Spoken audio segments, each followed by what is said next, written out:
এটি হলো ন্যাক্কারজনক ঘটনা। এটি বলে যেভাবে ওরে পাথর দিয়ে 10 জনের সামনে ওরে বাইরে মনে করো মাথা ঠেকলা করে হেলাইছে, ওই যুব দলের নেতা হোক আবার যে কোনো দলের নেতা হোক, ঠিক আছে, ওরা ওই রকম 10 জনের সামনে মনে করো পাথর দিয়ে ছেঁচড়ে মারা। চাঁদা তো আর বদ্ধ, শেখ হাসিনা চলে গেছে কিন্তু ঠিক আছে, চাঁদা তো আর বদ্ধ হয়নি। ঘটনা হলো ভাই, আমি আমার জীবনে আমি এরকম ন্যাক্কার ঘটনা দেখি নাই। তা মিটফুটের যে ঘটনাটা আমার জীবনের প্রথম দেখলাম, চাঁদার লাগে এরকম করে মানুষের পাথর দিয়ে কোবায় মারে। এটা আমার বাংলাদেশের লাগেও মনে করো একটা মনে করো মানে যা কয় একটা মনে করো এটা দুর্নাম। বাইরের রাষ্ট্র শুনলে তো মনে করো আরো তো মনে করো আমাদের দেশের তো দুর্নাম। তাছাড়া ওই যে কামটা করছে ওরা তো ধরা পড়ছে, ধরাশান পড়ছে, ধরা পড়ে লাভ নাই।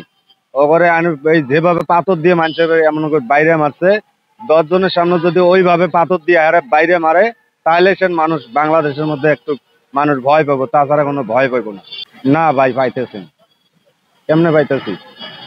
মনে জাইন যেভাবে চলতেছে অমনি চলতেছে, কোনো বাধা নাই, কোনো বাধা নাই। যেভাবে জাইন চলতেছে কোনো বাধা নাই। মনে করো চাঁদা তো আর বদ্ধ, শেখ হাসিনা চলে গেছে কিন্তু ঠিক আছে, চাঁদা তো আর বদ্ধ হয়নি।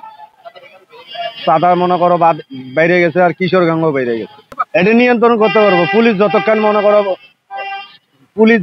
মনে করো নিজ ইচ্ছে মনে করো ধরতে ইয়ে করে নেই, অতক্ষণ ধরতে পারে না। পুলিশের মনে করো যদি পুলিশ ইচ্ছে করলে সবকিছু করতে পারে, পুলিশ ইচ্ছে করলে সবকিছু করতে পারে, কিন্তু করবো না তো, দাদার হাত আছে।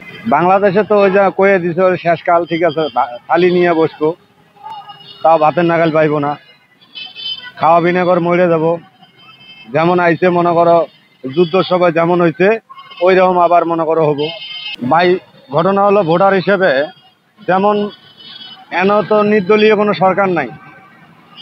নির্দলীয় সরকারি যে একজন প্রতিনিধি সরকার ভোট দিয়ে তাকে সরকার করে যে দেশের একজন মনে করো একজন যে সরকার বানায়, তার একটা সাধারণ লোক বা জনগণ বাংলাদেশের যে নাগরিকগুলো আছে সরকারের কাছে যে একটা দাবি তুলি ধরে বসবো, সেই জায়গাটা তো আজও পর্যন্ত পাইতেছে না, কোনো বাঙালি পাইতেছে না। ভোট নাই, নির্বাচন নাই, শান্তি মতন মানুষ সরকার একজন বাঁচিয়ে নিতে পারতেছে না। অবশ্যই কে যখন মনে করো একজন আপনার হাতে যদি দেশটা যায়, তা আপনি চাইবেন ঠিক আছে পুলিশ হোক, আনসার হোক বা বিডিআর হোক বা আর্মি হোক, যে কোনো বাহিনী দিয়ে আপনি মনে করো এই জিনিসগুলো ধরার সিস্টেম করবেন, নাহলে তো আপনি টিকতে পারতেছেন না টিকার ক্ষেত্রে, নাহলে তো বাইরের রাষ্ট্র আপনারা চাপ দিব। আপনি নির্বাচনী সরকার আপনি পারতেছেন কেন, নাহলে আপনি পদত্যাগ করবেন। সেটা জনগণের টাই, এটা জনগণে ভালো বোঝে কারে দিলে দেশটা কন্ট্রোল করতে পারবো বা কারে সরকার রাখলে দেশটা ভালো মতন চলবো, এটা জনগণে ভালো জানে। আমার কাছে এটা জনগণে আবার ভালো জানে। এটি হলো ন্যাক্কারজনক ঘটনা। এটির শাস্তি মনে ওই যে কইলাম, বলে ওই মিটফুটের ঘটনাটা কইলাম, বলে যেভাবে ওরে পাথর দিয়ে 10 জনের সামনে ওরে বাইরে মনে করো মাথা ঠেকলা করে হেলাইছে, ওই যুব দলের নেতা হোক আবার যে কোনো দলের নেতা হোক, ঠিক আছে, ওরে ওই রকম 10 জনের সামনে মনে করো পাথর দিয়ে ছেঁচড়ে মারা।